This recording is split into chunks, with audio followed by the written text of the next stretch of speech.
Welcome back for lesson 6.2. We are now going to continue with our investigation into the normal distribution, but with specific context, so specific stories. So it says some doctors believe that a person can lose 5 pounds on the average in a month by reducing his or her fat intake and by exercising consistently. Suppose weight loss has a normal distribution. Let the X be the amount of weight lost by a person in a month. Use a standard deviation of 2 pounds. So we can now say that X is normally distributed with a mean of 5 and a standard deviation of 2. We learned that notation in lesson 6.1. Suppose a person lost 3 pounds in a month. The Z-score would be what? So Z would be, it's always X minus the mean over the standard deviation. So it would be 3 minus 5 subtracting 2 or dividing by 2 is a negative 1. So they are 1 under the, they usually lose 5 and they only lost 3. Okay, so we want to, this is what it looks like as far as 1 standard deviation is below, and that would be at 3 pounds. 3 pounds lost. That's what it would look like. I also want to put a message to you that there are 2 parts to this video, and when you get to the second part of this video, it's going to start, it's going to say example 7, and that's just the old video. The problems are the same. It's just now it's going to be example 5, 6, and 7, and 8 instead of 7, 8, 9, and 10. So just a reminder there that that's okay. All the examples are the same. It's just the numbers are going to be different on the video. Okay. So I want to show you what we're going to be working with here. It's 6.2 is almost identical to 6.1, so that's a refresher, except for we have to normalize our calculations into a Z-score so that we can use ALEKS. So this is how you would find the probability of an outcome with a particular mean and standard deviation if you were using Desmos. The Desmos calculator is nice because it gives you a graph of what's going on. So for instance, if I take you to Desmos here,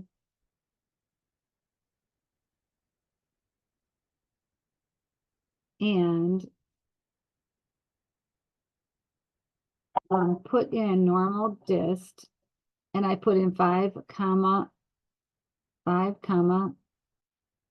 2, which is our situation we just looked at with losing weight.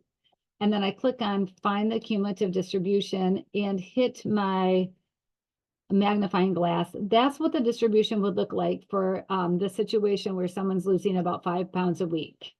Okay, that's the nice thing about Desmos is it looks at this. And we said, what's the likelihood that someone loses 3 pounds or fewer per week? It would look like this.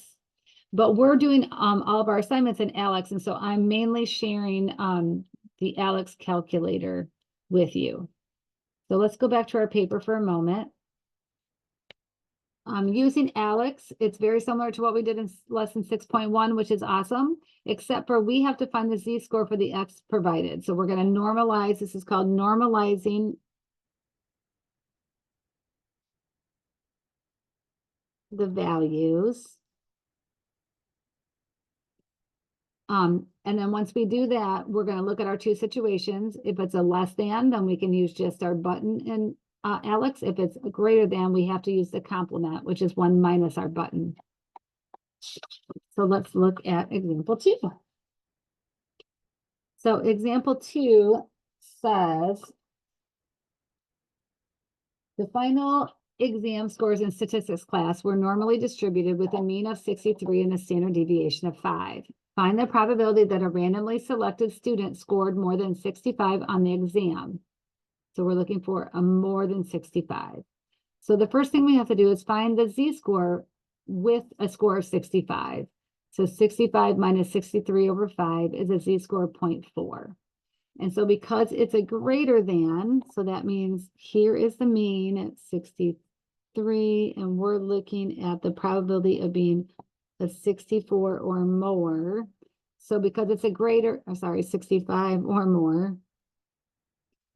So because it's a greater than, we have to use the complement in ALEKS. So we're going to say 1 minus the probability of being less than 0.4, because that's our z-score that we're using. And that likelihood is 0.3446. And I'm going to go to ALEKS right now and show you how to do that. It's all on your notes here, but so in ALEKS, I'm going to say 1 minus the probability of the z-score being less than 0.4, and there it is, 0.3446.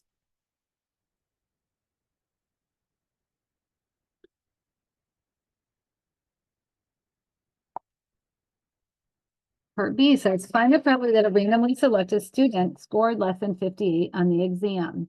So again, I'm going to find the z-score of 58 minus 63 over 5 is a -1.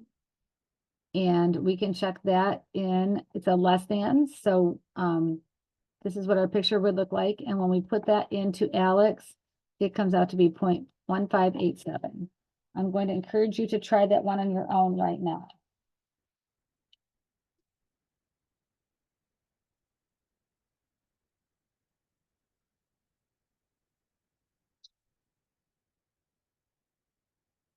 Okay. So back in 6.1, we also learned the inverse situation where we're given an area, which is going to be marked on top of the curve, an area or percentage or probability, and we want to find an outcome on the bottom. And so back in 6.1, we were finding z-scores on the bottom. So that's exactly what we're going to have to do now, is we're going to work backward from what we just did. We're going to use our area to find a z-score that goes with that area. And then we're going to use that z-score to help us in this z-score formula to solve for our little observation X.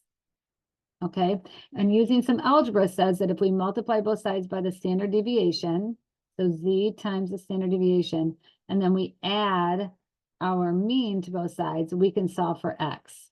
So that's what we're going to do. We're going to find the z-score that goes with the area in ALEKS, and then we're going to use this here, formula here, where I've already solved for X for you, to find the X that goes with that.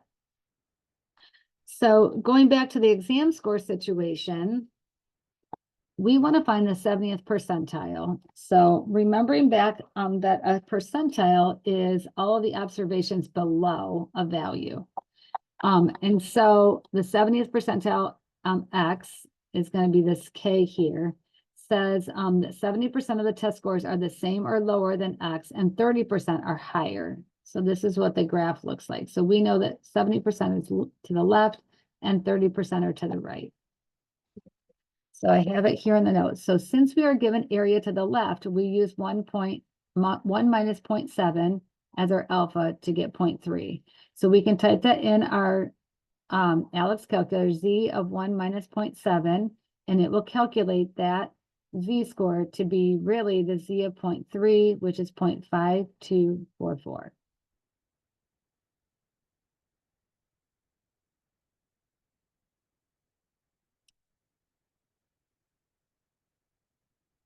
And I misspoke. It's really, we want to do 1 minus 0.3 equals alpha, which is 0.7. So it should be a negative 0.5244. So this should be 0.7. So let's go to, I wrote it incorrect. Let's go to ALEKS so you can see this. The notes that you have now should be corrected.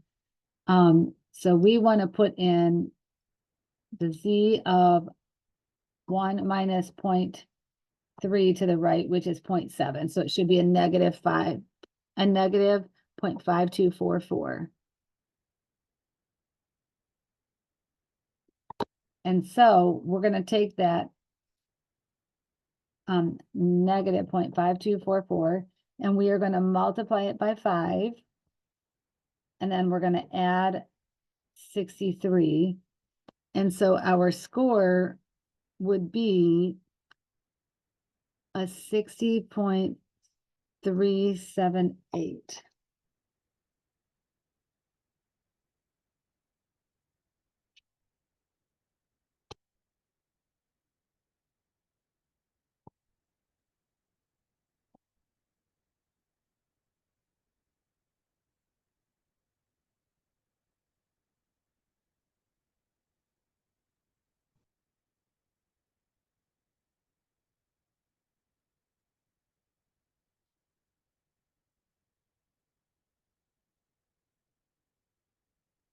And this doesn't look correct. I make mistakes too, and this is not making sense to me. So we want 70% lower.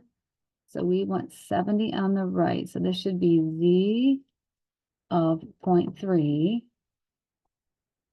I had it right the first time. I second guessed myself. It's a positive 0.5244 because we want area of 0.3 to the right and 0.7. So it's a positive.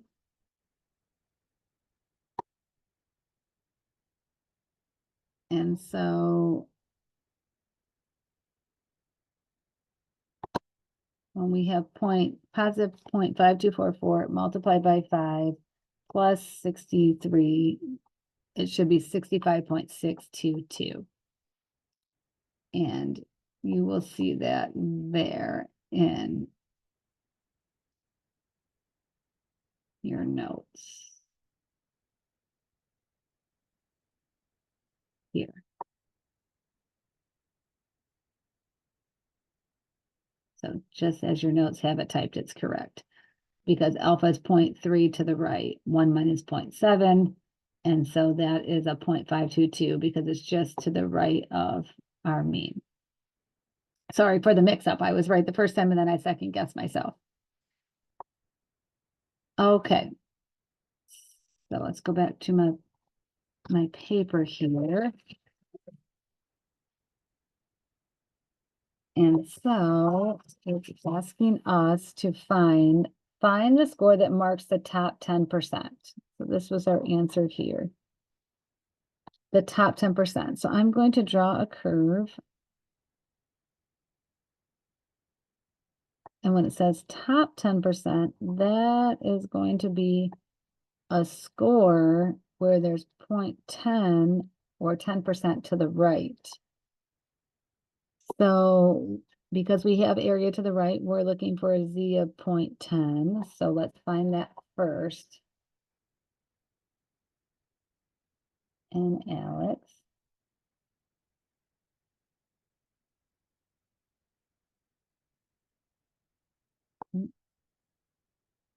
Here we go. Okay. So we're going to say Z of 0.10. And so that would be a Z score of 1.2816. And so we're going to take 1.2816 and we're going to multiply that by 5 and add 63 because it's still the same scenario. So we're doing the same sequence here.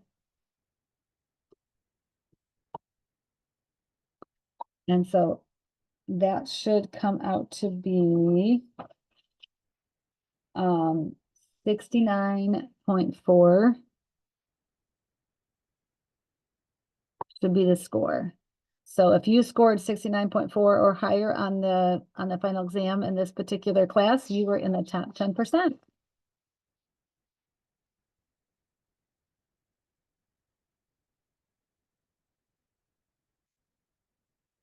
With example 3. So example 3. So remember, some of the examples, the numbers have changed. So if you have the old notes that are printed out, you can still use them. It's just I removed a few, so the example number is going to change a little bit. So it says in the United States, the ages 13 to 55 of smartphone users approximately follow a normal distribution with approximate mean and standard deviation of 36.9 years and 13.9 years respectively. Determine the probability that a randomly selected smartphone user is between 23 and 64.7 years old. Oh, that's a pretty wide range. So if the center is here at 36.9, we want to be between 23 and 64.7. So we're looking for this likelihood in between here.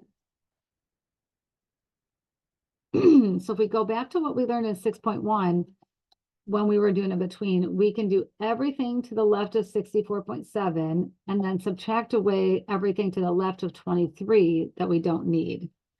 So essentially it looks like this. The probability of X being less than 64.7, subtracting the probability of X being less than 23.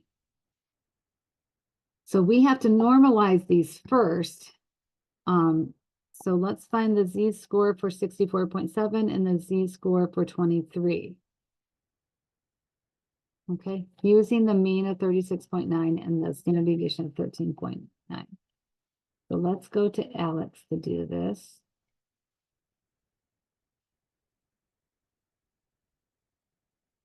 So first, we are going to put in parentheses 64.7, subtracting the mean is 36.9, divided by the standard deviation of 13.9 is a standard deviation of 2 exactly.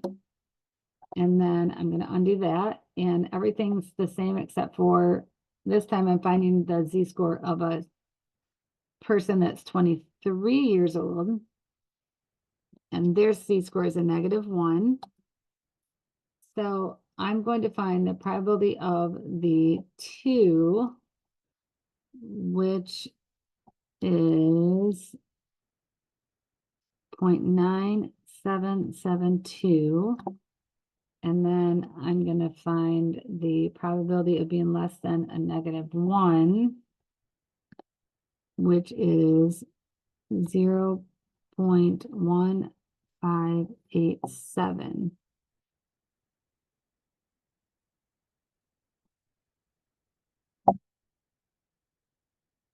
Okay, before I subtract that, I want to show you what this looks like on my paper. You're probably wondering.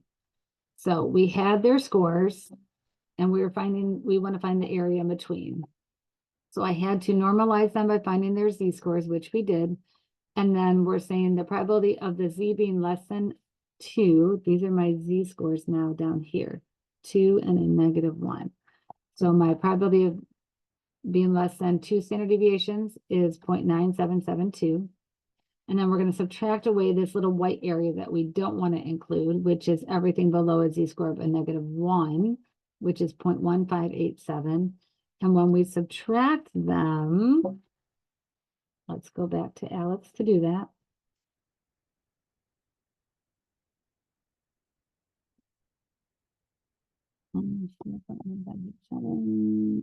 And we get 0.8185.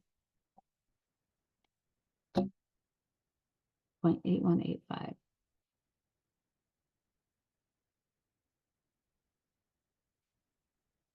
Okay.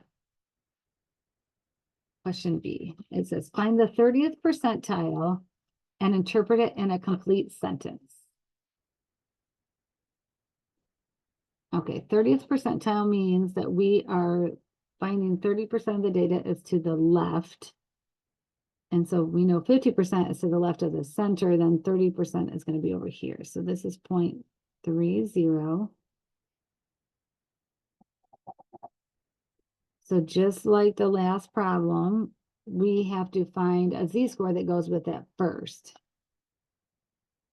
So that means that we are going to find a z-score of And if I want 30% to the left, that means I want 1 minus 0.3 is my z-score, because I need to find the z-score of the complement over here. So let's go find that z-score. So z of 1 minus 0.3.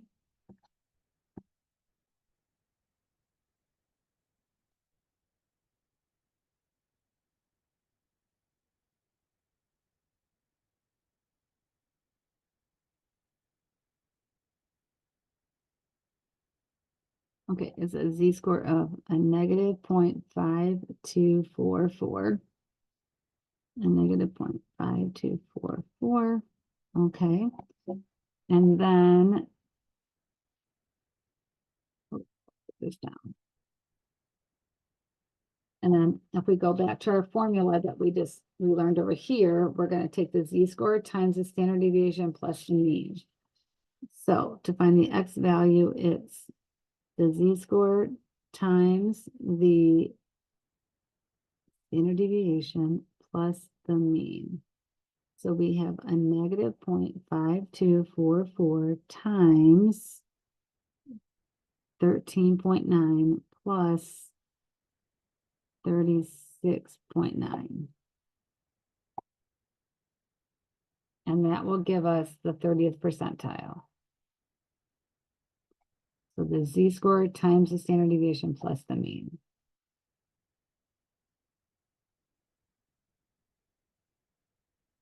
So I'm going to take that and I'm going to multiply it by 13.9, and then I'm going to add the mean of 36.9.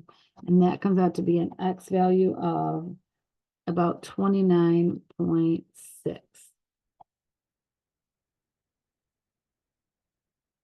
Okay. Now, they did ask us to interpret it.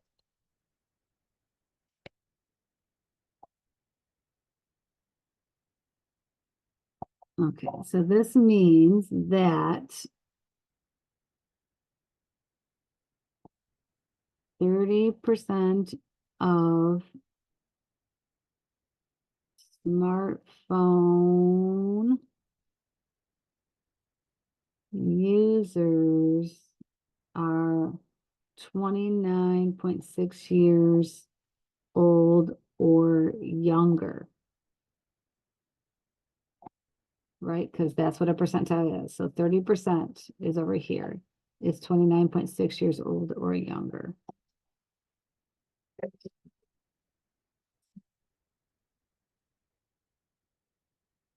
Okay. C, what is the probability that the age of a randomly selected smartphone user in the age of 13 to 55 is less than 27 years old? So less than, so probability of X being less than 27. So the mean is 36.9. So that means we're over here somewhere. We'll say 27. So we want to find this probability. That's the question. So we have to find the z-score for 27 first. 27 minus 36.9 divided by 13.9. So let's go to Alex and find that.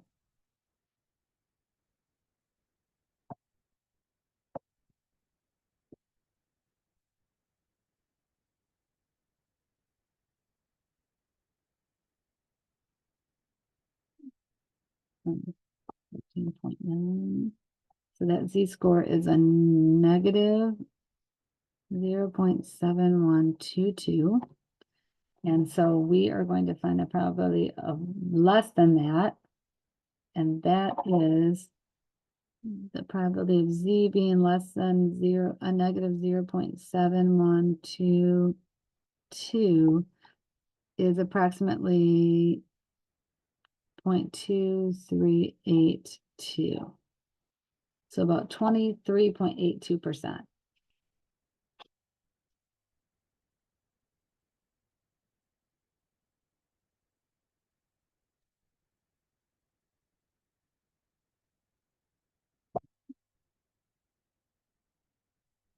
Okay. Example 4 is our last example for this video. Remember, the second video for lesson 6.2 is gonna look like this, and then all of a sudden it's gonna say example 7, but the new note should say example 5. Example 4. It says, a citrus farmer who grows mandarin oranges finds that the diameters of mandarin oranges harvested on his farm follow a normal distribution with a mean diameter of 5.85 centimeters and a standard deviation of 0.24. Find the probability that a randomly selected mandarin orange from this farm has a diameter larger than 6.0. Okay, so let's just write 5.85 is the center, and they're saying the probability being greater than 6. So that's over here somewhere to the right. So it should look something like this. So we have to find the z-score for that. 6, which would be 6 minus 5.85 over 0.24. And then we're looking for a greater than on this z-score. So let's go ahead and find that. And so we have 6 minus 5.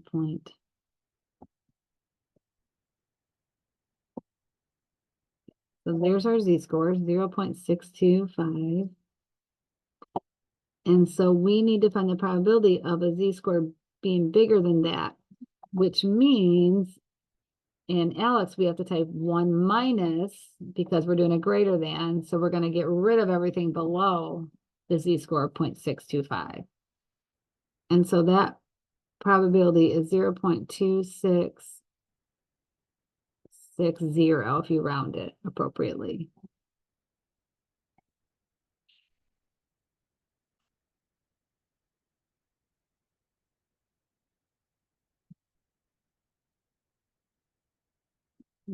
B.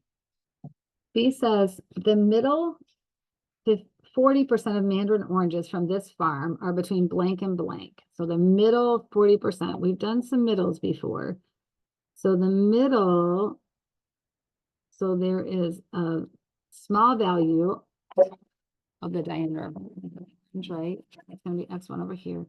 And then, because there's 40% in the middle, and then there's the larger value. There's this range, and we want to find this. So that means we have 1 minus 0.4 tells me that I have 60% of my data outside of these two markers. And if we take 0.6 and divide by 2, that means we have 30% to the left and 30% to the right. So we have to find a z-score for each one because they're separate values. So we have to find our z-score first. So let's do that. Find this z-score and then this z-score. So we've got to find this z-score, which is going to be 0.7, and then this z-score is going to be 0.3 because it's always area to the right. So let's go to Alex and find those. So we've got z of 0.7, a negative 0.5244. We've done a lot of 0.7 and 0.3s today. And then notice that this is just going to be the positive because they're symmetric.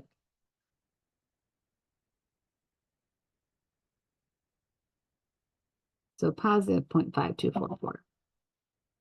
Okay, so X1 is going to be equal to a negative 0.5244 times 0.24, the standard deviation, plus the mean of 5.85. And then X2 is going to be the positive 0.5244 times the standard deviation plus the mean. So let's go find those in Alex. I'm here. Okay. So that's the negative one. And then we're going to multiply by 0.24 and then add 5.85. So the smaller one is about 5.72 centimeters. And then the positive 0.5244 times the 0.24 plus 5.85. So the larger one is about 5.98 centimeters. 5.98 centimeters.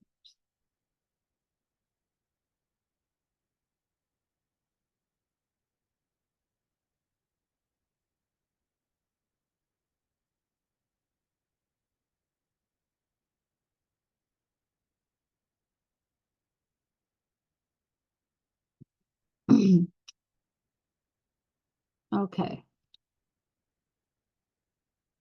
Let's look at the last problem here for the 6.3 part 1 video. It says find the 16th percentile and interpret it. So 16th percentile means 16% is below, so 0.16 is below this value. Okay, so that means we have to find the z-score first of 1 minus 0.16, and then we can find our x value by taking that z-score and multiplying by 0.24 and adding 5.85, the same sequence we did up here.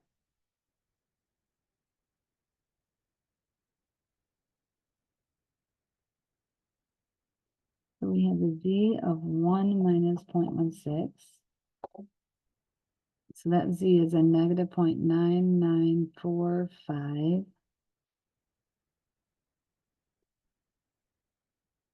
So we're going to multiply that by 0.24 and then add 5.85. And it looks like that is 5.61 centimeters.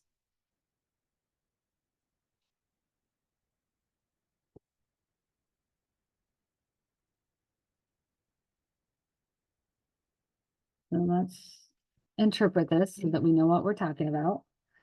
So it says approximately 16%, because that's our percentile, of the oranges have a diameter of 5.61 centimeters or less.